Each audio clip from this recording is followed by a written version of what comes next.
João capítulo 3, versículos 16 e 17.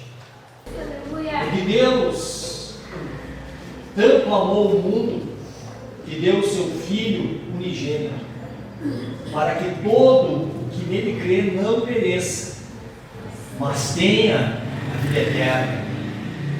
Pois Deus enviou o seu Filho ao mundo, não para condenar o mundo, mas para que este fosse salvo por meio dele. Amém, queridos? Meus amados irmãos, adoramos a Deus até aqui, e estava bom demais. A igreja tem que prestar adoração ao Deus que a qual serve, pois afinal de contas, irmãos, nós somos servos.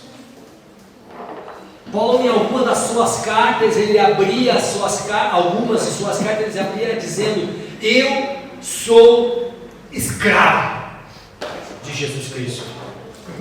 E a palavra escravo, traduzida para a nossa língua, lá no grego, era literalmente escravo, como a concepção de que não tem valor nenhum, não tem autoridade nenhuma, está sob autoridade, debaixo de uma autoridade do seu Senhor. E eu e você devemos de ter em nossas mentes exatamente essa mesma ideia, irmãos. O homem, por melhor que seja, a mulher, por melhor que seja, melhor no sentido de dons, no melhor no sentido de uma pessoa carismática, no melhor no sentido de que ele ou ela é um bom cristão, uma boa cristã. Mesmo assim, nós não passamos de servos. Porque Jenny, a palavra de Deus diz que tudo que eu fizer e fazer somente o que é me mandado, eu sou um servo inútil, porque eu só faço o que me é mandado fazer. Então, no auge da nossa vida cristã, aquele momento que a gente está com a nossa fé elevada, aquele momento de santificação, aquele momento, o melhor momento da nossa vida, nós ainda continuamos sendo discípulos, servos de Jesus Cristo. E consequente a isto, esse Senhor Jesus merece toda adoração, todo louvor, toda glória a Ele. Porque a palavra de Deus diz que sem Ele, sem Cristo, nada podemos fazer. Então, portanto, meus irmãos, nós, ao lermos esse texto conhecido de todos nós, gente, um texto mais claro do que o sol do meio-dia, aonde João escreve: porque Deus tanto amou o mundo, e esse mundo aqui, irmãos, não é o cosmos, não é o planeta, mas este mundo no original quer dizer as pessoas. Deus tanto amou as pessoas, os seres humanos, que deu o seu Filho unigênito, ou o seu único Filho. Veja bem, a palavra de Deus diz que nós estamos separados de Deus. A humanidade estava totalmente separada, destituída da glória de Deus, separada da presença de Deus, longe de Deus, ao ponto que as Escrituras dizem que Deus olhou dos céus e não viu um justo sequer, não viu nenhuma pessoa que buscasse a Deus, que invocasse o seu nome.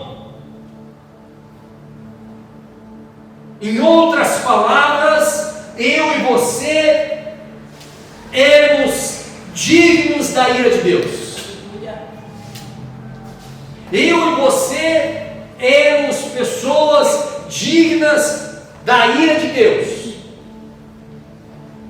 Deus não nos deve nada, irmãos. Quero que você entenda, ainda que muitos dizem ao contrário, mas a palavra de Deus nos ensina que Deus não nos deve nada, porque Ele avisou Adão e Eva: vocês não comam do fruto, porque o dia que vocês comerem, vocês morrerão. Vocês certamente morrerão. Este morrer, tanto é morrer físico como morrer espiritual. Morte espiritual nada mais é do que o afastamento da presença de Deus. E trazendo a memória do Jardim do Éden, nós sabemos que Deus visitava o primeiro casal todos os dias no virar do dia. Isto é, a presença de Deus estava ali com eles. Mas depois da queda, o que Deus fez? Tirou eles do jardim, isto é, fazendo a separação. E de lá para cá, todos nós, seres humanos, continuamos exatamente assim, separados, dignos da ira de Deus, repito, dignos de ser afastado de Deus, não porque Deus o quis, mas porque o homem fez a sua própria escolha. Imagine só, uma pessoa que te ofendeu, uma pessoa que debocha de você, uma pessoa que não gosta de você, uma pessoa que faz exatamente tudo para te prejudicar, uma pessoa que por natureza era uma pessoa má. Qual é a nossa reação diante de uma situação dessa? É nos afastar, no mínimo nos afastar dessa pessoa, para dizer o mínimo, nos afastar dessa pessoa, nos esconder dessa pessoa. E se nós fizermos isso, nós não estaremos fazendo nada errado, porque afinal aquela pessoa só quer nos prejudicar. Com Deus foi exatamente o contrário. Nós somos essa pessoa que só quer blasfemar, que só quer atingir a Deus com os nossos pecados, com as nossas iniquidades, ferir a sua santidade, blasfemar contra Ele. Esta pessoa da minha pequena história somos nós. Deus poderia muito bem se afastar de nós, e Ele estaria fazendo o correto, no sentido lógico. Mas irmãos, Deus não é nós, graças a Deus por isso. Deus não tem os mesmos sentimentos que eu e você tem, sentimentos de pecado, sentimentos de ira, sentimentos de arrogância, sentimentos de remorso, todos esses sentimentos ruins. Em Deus não há esses sentimentos, porque a palavra de Deus diz que Deus é santo, santo, santo, 3 vezes santo, no sentido do mais alto, purificação, que Deus odeia o pecado. Então, portanto, era o fim da humanidade. Era o fim da humanidade, era o nosso fim. Mas, como a gente diz, graças a Deus que sempre tem um mas, entretanto, contudo, todavia, Deus tanto amou as pessoas, que Ele próprio providenciou a solução do problema do nosso pecado. Amém? Deus providenciou, Ele providenciou a solução do grande problema do que nos afastava de Deus. E isso não é nenhuma novidade, isso está escrito todo no Antigo Testamento. Em Gênesis capítulo 3, versículo 15, o Senhor Deus já dizia: ah, serpente, vai vir um da semente da mulher, tu ferirá o calcanhar dele, mas ele vai pisar na tua cabeça. É uma profecia a respeito de Jesus Cristo que vinha nascer de uma mulher. Então, desde o princípio, mas ao passar dos anos, foi passando os séculos, até que chegou o tempo da plenitude de Deus confirmar o seu grande projeto de solucionar o pecado, enviando quem? Dando o seu filho, enviando o seu único filho, em base no que? É base do amor. Deus amou as pessoas que deu o seu filho unigênito, para que todo aquele que nele crê não pereça, mas tenha a vida eterna, irmãos. A base de Deus enviar o seu filho Jesus foi o que? Amor. A base de que conduziu Deus a enviar o seu filho para salvar a humanidade, para cumprir aquilo que nós não poderíamos e não temos condições de cumprir, isto é, pagar pelo pecado. Mas Deus planejou, enviou o seu filho, tendo em sua mente salvar as pessoas, salvar os seres humanos, resgatar as pessoas do abismo do inferno, porque nós, acreditando ou não acreditando, o inferno existe. Talvez não exista como eu e você achamos que existe, porque no conhecimento popular nós achamos que o inferno é um lugar cheio de fogo e o capeta está lá com o seu tridente cutucando os outros, as pessoas. O diabo está lá, vai te cutucar agora. Não, irmão, lá no inferno o mais prejudicado, que irá pagar o mais alto preço, é o próprio diabo. E pecar e inferno, irmãos, é a separação eterna de Deus. Isto que é o inferno. Então Deus nos deu que a vida eterna. Vida é cada vez mais próximos de Deus. Mas eu quero te dar uma notícia, que a salvação para todo aquele que nele crê. Nós temos que crer. Nós temos que ter fé. André cantou aqui: Deus me ama. Deus, eu não vou cantar porque senão eu vou tirar o lugar da irmã. Deus me ama. Eu tenho que crer nisso. Eu tenho que crer que Deus amou o mundo de tal maneira. Eu tenho que ter convicção disso. Eu tenho que me revestir da fé na pessoa bendita de Jesus. Aleluia.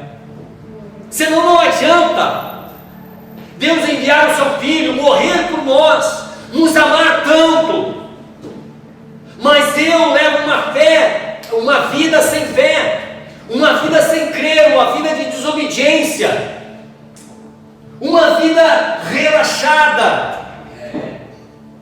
Porque crer, irmãos, não é conhecimento, no sentido, porque eu acho, porque eu, melhor dizendo, porque eu conheço a Bíblia, eu conheço Jesus, eu sei que os irmãos pregam sobre Jesus e coisa e tal, aquele negócio todo. Tu pode até ter conhecimento. Judas tinha conhecimento, andava do lado do Senhor. Judas viu Jesus multiplicar o pão e o peixe. Judas viu muitos milagres de Jesus Cristo. Ele sabia. Tanto é que depois que ele traiu Jesus, ele reconheceu, ou seja, ele já sabia, ele só viu que burrada que eu fiz, mas daí já era tarde demais. Deus amou o mundo de tal maneira, meus irmãos, o caminho, o acesso a Deus estava trancado. Tinha um abismo intransponível para o homem chegar a Deus, mas Deus enviou o seu Filho, repito, com base no amor, porque Ele nos amou, ainda que nós não merecíamos, ainda que nós não merecemos, mas Deus continua nos amando. Eu vou criar uma ponte agora entre eu e o homem. Vem Jesus e faz essa ponte entre nós e Deus. Porque Jesus diz: eu sou o caminho. Eu sou o caminho. Se alguém quer ir ao Pai, tem que passar por mim, porque eu sou o caminho. Não tem outro. Não tem outro. Essa balela que todos os caminhos levam a Deus é balela, irmão. Só tem um caminho que nos conduz a Deus, nos conduz à salvação. E esse caminho é o único, é verdadeiro, e Ele é a vida. Jesus. Então vamos crer, irmãos. Vamos crer que Deus nos ama. Vamos crer nesta promessa eterna de Deus de nos salvar. Vamos crer, irmãos, que não há condenação para aquelas pessoas que crêem no Filho de Deus. Não há condenação. Condenação aqui não é os problemas da vida que nós passamos, irmãos. Porque tem ímpios que vivem uma vida muito melhor do que muitos de nós aqui. Tem ímpios que têm que levam uma vida muito melhor, tanto financeiramente, que às vezes a paz dentro da família, enfim, N coisas.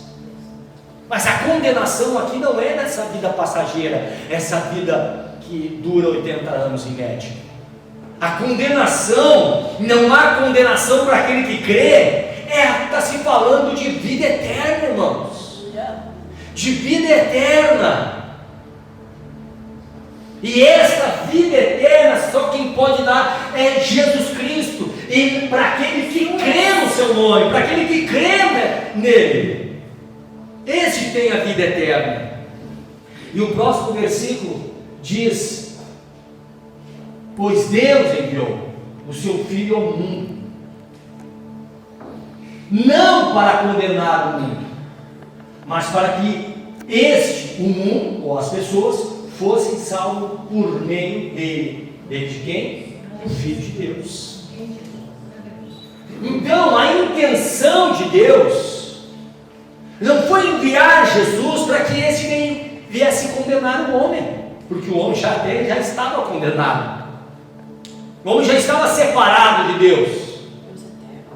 Mas o texto de João diz claro: Deus enviou o seu Filho ao mundo, daí aqui mundo é mundo mesmo, planeta. Deus enviou Jesus ao planeta Terra, ao mundo, não para condenar o mundo, as pessoas, mas para que este mundo, as pessoas, fossem salvas através dele.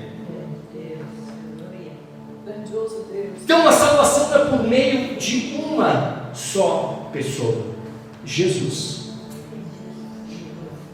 Somente por um caminho, por uma única pessoa, aquele que Deus enviou, Jesus Cristo, o seu único Filho, o unigênito Filho de Deus, para que as pessoas fossem salvas por meio dele.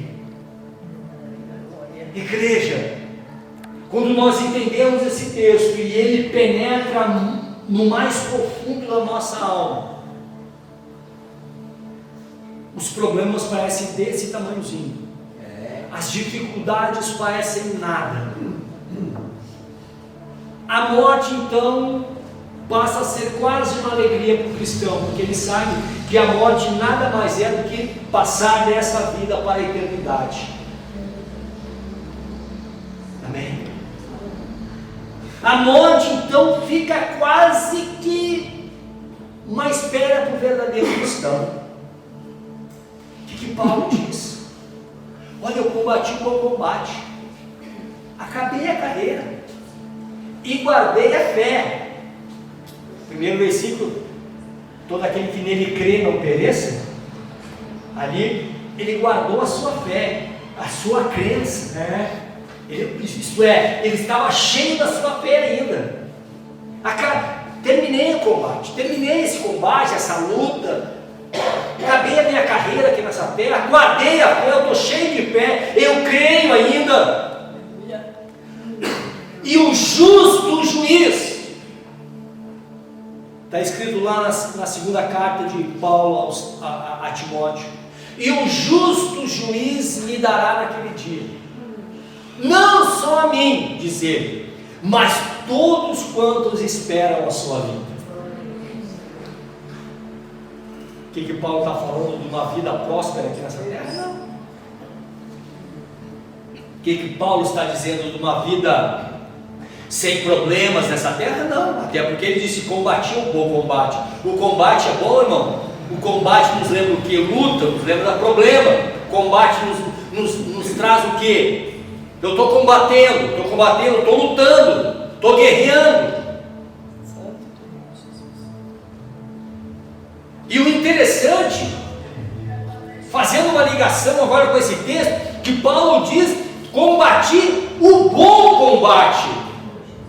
Sabe o que ele estava dizendo, irmão? Eu estou do lado certo, eu combati um bom combate. É bom combater do lado certo, do lado do homem cheio de fé. Paulo tinha certeza de que a vida dele era uma carreira que estava proposta a ele, era um caminho que ele tinha que seguir, um propósito de vida.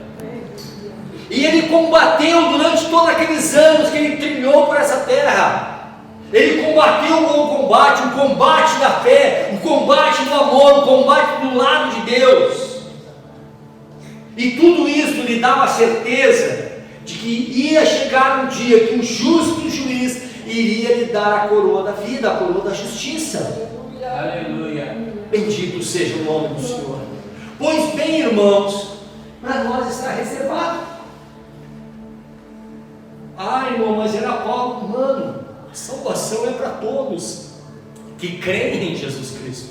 O texto diz: porque Deus amou Paulo de tal maneira? Não. O texto diz: Deus amou Pedro de tal maneira? O Deus amou João de tal maneira? Não. Deus amou o mundo no sentido das pessoas de uma tal maneira. Então eu e você estamos inclusos neste amor. Aleluia. Bom, isso não é uma boa nova, irmão. Isso não é uma boa nova do Evangelho. Nós estamos inclusos neste amor. Independente da vida em que levamos ou levávamos, uma vida pecaminosa, uma vida cheia de ira, uma vida cheia de contenda, aquela vida que eu fiz a comparação no princípio, que nós odiávamos a Deus, que nós blasfemávamos contra o Senhor, ainda que inconscientemente, fazíamos tudo de errado, ainda quando nós ainda éramos pecadores, Deus nos amou. Nada supera o amor de Deus, irmãos. Nada supera o amor de Deus, porque Deus é amor, diz a Bíblia Sagrada. Deus não tem amor, Deus é o amor.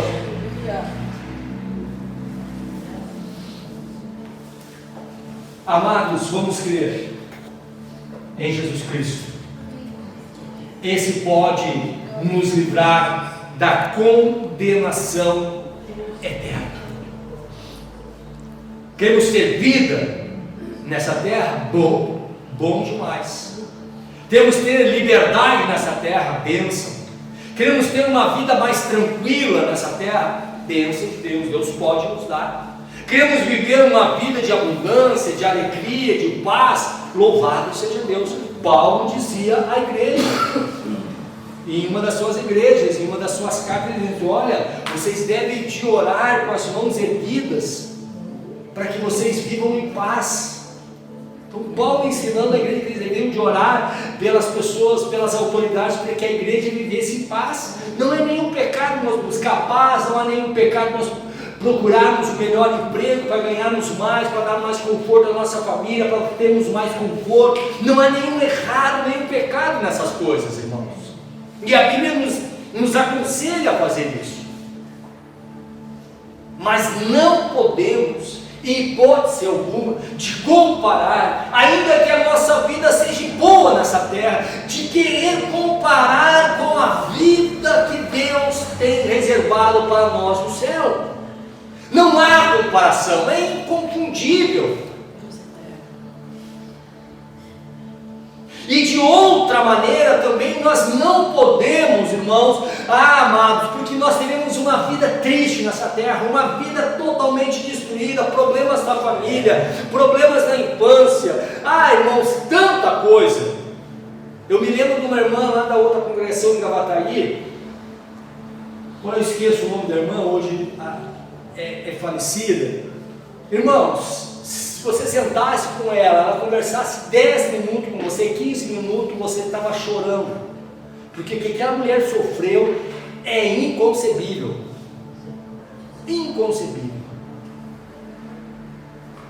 Nós não podemos cair nos extremos, porque eu tenho uma vida muito boa aqui nessa terra, uma vida tranquila, então eu não preciso de Jesus. Então eu já tenho uma vida boa. Ou cair no outro extremo, porque eu levei uma vida muito triste, uma vida assim, terrível, me abusaram de mim, meu pai me abandonou, minha mãe me abandonou, e isso, aquilo, então eu quero distância de Deus. O amor não existe, porque se Deus existisse, eu não tinha passado por tudo isso. Nós não podemos cair nessa bala comum, nesses extremos. Nós temos que ter fé, porque Deus amou o mundo de tal maneira que deu o seu Filho unigênito, para que todo aquele que nele crê não pereça, mas tenha a vida eterna. Nós temos falando nessa noite de vida eterna, vida após a morte. Irmãos, Deus é eterno no sentido do passado para o futuro. Deus não tem início. Deus não tem início. Como assim, mas eu também não sei te explicar, irmão. Sei que Ele não teve início. Ele criou todas as coisas desde o princípio. Deus jamais terá fim. Agora nós somos eternos quando nascemos. Eterno no sentido para o futuro. Passado, não. Porque nós nascemos, a nossa alma é eterna. O corpo morre. Esse corpo, essa caixa aqui envelhece e vai morrer. E não precisa nem morrer por cabelo, que crianças, bebês morrem. E a alma? Ela é eterna. Ela passará longe. O texto diz que todo aquele que nele crê não vai perecer. Perecer aqui, ele não vai ser condenado, separado de Deus. Então, portanto, eu e você, diante disso posto, nós temos opções a se fazer. Não de uma maneira racional, meramente racional, mas pela graça de Deus agindo na nossa vida, pelo poder do Espírito Santo que vai trabalhando nas nossas vidas. Eu acredito nisso piamente, irmãos, porque meus filhos estão aqui. Eu nunca falei de batismo para eles em casa, nunca forcei batismo para eles, nunca chamei eles. Então eles podem confirmar isso: filho, tu tem que te batizar, filho, tu já está com 13, já está com 14, já está com 15, já está com 16 anos, tu tem que batizar. Olha só, filho, nunca fiz, porque eu acredito piamente que não é o homem que trabalha no coração das pessoas, mas é o Espírito Santo que vai trabalhando, que vai convencendo, que vai mostrando o caminho, que vai dizendo: é eu que sou o caminho, é Deus que convence o homem do pecado, do juízo e da morte. Não é eu, nós apenas pregamos, nós apenas anunciamos, mas é este amor de Deus, que no momento mais improvável da vida, que nós temos testemunho de pessoas que foram chamadas no bordel, nos lugares mais profanos, lá dentro desses lugares, muitas pessoas já foram tocadas por Deus, e saíram de lá e nunca mais voltaram, e aceitaram Jesus Cristo como seu único e suficiente Salvador. Agora tem muito crente dentro da igreja que é pior que ímpio, porque o homem mau se torna mais mau quando ele finge ser santo. Nós nos tornamos mais maus quando nós somos maus, nos tornamos mais maus quando nós fingimos ser santo. E Deus odeia isso. Deus tem pavor de homem e mulher fingida. Deus ama a sinceridade. Deus, como diz no popular, Deus é apaixonado por pessoas sinceras. Mesmo que ele chega aos pés do Senhor e diz: Senhor, essa noite foi difícil, esse dia, Senhor, essa semana foi complicada, Senhor. Oh Deus, eu falei aqui, falei ali, eu duvidei de Ti aqui, eu duvidei de Ti, mas me dá força, Senhor, que o Senhor me dá força e graça, e o amor de Deus, através de Cristo e através do Espírito Santo, vai nos convencendo. Então nessa noite, irmãos, eu não obrigo ninguém. Por isso, irmãos, nunca falei isso, mas vou falar agora. Por isso que eu nunca convido ninguém. Alguém quer aceitar Jesus? Porque não é nós que aceitamos Jesus, é Jesus que nos chama para a salvação. Não é nós que damos o passo para a salvação, é Deus que nos chama pela sua graça. Nós estamos mortos em delitos e pecados, mas Deus, por sua graça preeminente, trabalha na nossa vida, nos abre os olhos espirituais, e nós notamos aonde eu estou caminhando para o abismo, para o inferno. Agora então eu posso crer em Jesus, eu posso ver que Jesus é o Senhor, que Jesus é a salvação, e com Ele eu posso encontrar a salvação eterna. E vem a graça de Deus e faz a regeneração em nós. E nós começamos agora a trilhar o caminho da santificação, o caminho da perfeição, rumo à presença de Deus. Amém? Deus amou o mundo de tal maneira que deu o seu Filho unigênito, para que todo aquele que nele crê não pereça, mas tenha vida eterna. Deus enviou o seu Filho ao mundo, não para condenar o mundo, mas para que o mundo seja salvo por Ele. Se tem pessoas que estão indo para o abismo e acham que Deus está lhe condenando, ele está quase praticamente se condenando sozinho, porque a salvação está aberta para todos nós. A vontade de Deus é essa, que todos os homens cheguem ao conhecimento da verdade da palavra de Deus. A vontade de Deus é essa, que todos os homens se arrependam e cheguem ao conhecimento da verdade. Essa é a vontade de Deus. Mas muitas vezes a graça de Deus nos alcança, irmã Marta. Irmãs e irmãos, muitas vezes a graça de Deus nos alcança, Eduardo.